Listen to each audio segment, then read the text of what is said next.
சில பேர் தாங்கள் ஜெபிக்கிற ஜெபத்தின் மேலே நம்பிக்கை இல்லாமல் இருப்பாங்க. நம்முடைய ஜெபம் வல்லமை உள்ளதா? நம்முடைய ஜெபத்தெல்லாம் ஆண்டவர் கேட்பாரா? ஒருவேளை நம்ம ஜெபத்தை ஆண்டவர் கேட்கலைன்னாக்க நம்ம ஜெபம் பண்ணுறதெல்லாம் வேஸ்ட்டு தானே அப்படின்னு நம்பிக்கையும் விசுவாசமும் இல்லாமலே கடமைக்காக ஜெபம் பண்ணுவாங்க. இவங்க எப்படிப்பட்டவங்க அப்படின்னு தெரியுமா? ஒரு தம்பி தன் ஃப்ரெண்டை பார்த்து இப்படி சொன்னார், எங்கள் அப்பா போய் கண் டாக்டரை பாரு அப்படின்னாரு. நானும் டாக்டரை பார்த்தேன்.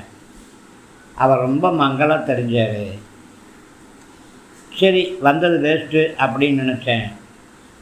அங்கே ஒரு போர்டு மாட்டிருந்துச்சு.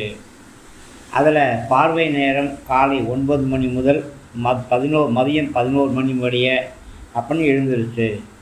சரி, டாக்டருக்கே மேலே கண்ணு தெரில அப்படின்னு சொல்லிட்டு நான் திரும்பி வந்துட்டேன் அப்படின்னு சொன்னான்.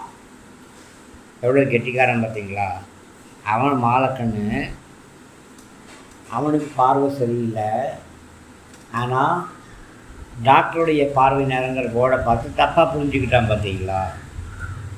அந்த மாதிரி தான் எதுக்காக ஜெபம் பண்ணணும் தெரியாது, எப்படி ஜெபம் பண்ணணும் தெரியாது, விசுவாசத்தோடு ஜெபம் பண்ணணுமா தெரியாது, ஏதோ ஒரு நோக்கத்தோடு ஜெபம் பண்ணணுமா அப்படின்னு தெரியாது.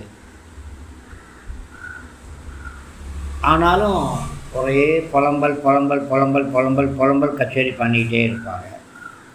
ஆனால் வேதம் என்ன சொல்லுது? மத்தேயு 21:22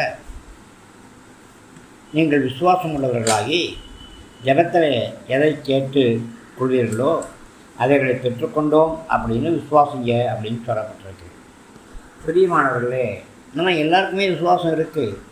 சிலருக்கு குருட்டு விசுவாசம், சிலருக்கு முரட்டு விசுவாசம், சிலருக்கு வரட்டு விசுவாசம், சிலருக்கு பகட்டு விசுவாசம். இதெல்லாம் நமக்கு பயன்படாது.